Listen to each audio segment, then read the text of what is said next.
each other. Fool, bastard, as I normally say, idiot, bloody fool. Your mother didn't train you well. You're a big fool. I mean, how? If in a relationship or marriage where there is no restraint, where anger is allowed to go to any length, insults and abuse goes to any length, those kind of relationships usually will not last. There has to be restraint. Another form of restraint is also boundaries. If there's no restraint in terms of boundaries, then you notice somebody's in a marriage or relationship and still sees the need to keep in touch with their ex. Oh, that is a big lack of restraint. Yeah, he's my close friend, my business partner. There must be restraint. You can't keep in touch with your ex. It's a dishonor. And the most common thing I hear is that, we didn't quarrel, or I won't turn into my enemy, but you are dishonoring the person you are with. That person is your ex for a reason. The person is your ex for a reason. You need to realize that. All right? They might not be bad. You might not be bad, but both of you were bad for each other.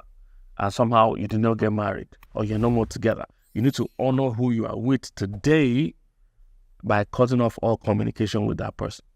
All right? Except it's something totally beyond your power. But I don't encourage. In my little understanding of infidelity and cheating, a large portion of it is from exes. From exes. They are easy because you're not having to start the whole process again. This person already knows you. You guys have a history. You have a plan. You have systems. You have structure. All you need is one chat. Just one chat can get the ball rolling. One call. Sometimes one comment on their post. So you are just playing with fire.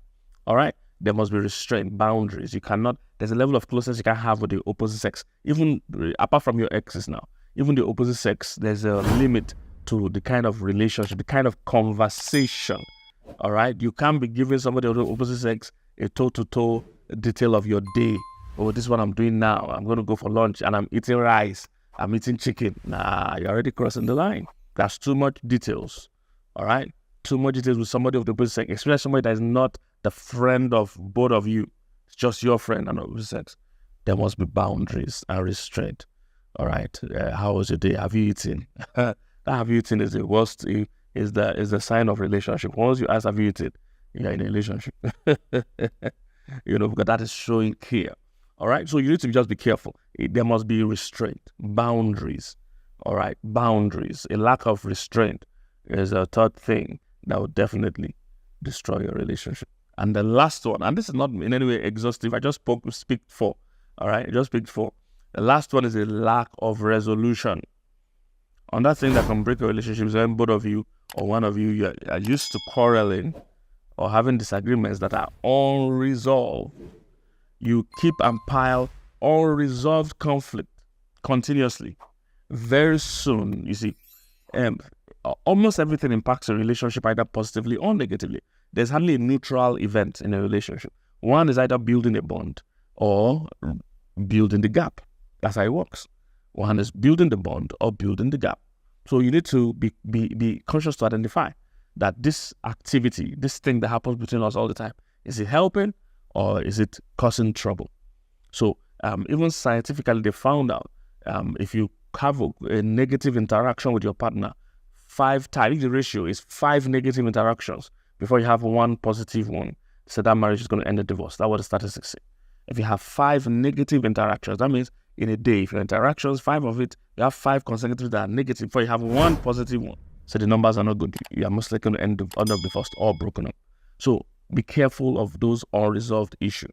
Make it a habit. You guys should develop a good way to resolve conflict, a mature way to have conversation, to yield, to be considerate of each other. If one person is always insisting to be right, one person is always, must be right, is his way or no way, always oppressing the other, and the other thinks they can cope with this, trust me, you can't cope with it. After a while, that marriage is going to break or that relationship is going to end. So there must be that ability for us to make up, ability for us to resolve conflict, ability for us to come to agreements, and not allow the disagreements to linger. You see, the more the disagreements linger, it becomes resentment. Once it becomes resentment, what happens is that it creates a gap. And like they say, if you have entered the London train or anywhere that that there's some gap before you enter somewhere. They say mind the gap. They write it there. Mind the gap.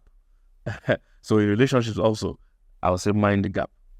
All right? I'll say mind the gap, because that gap, as it keeps spreading, other things will fill the gap. All right? So be careful.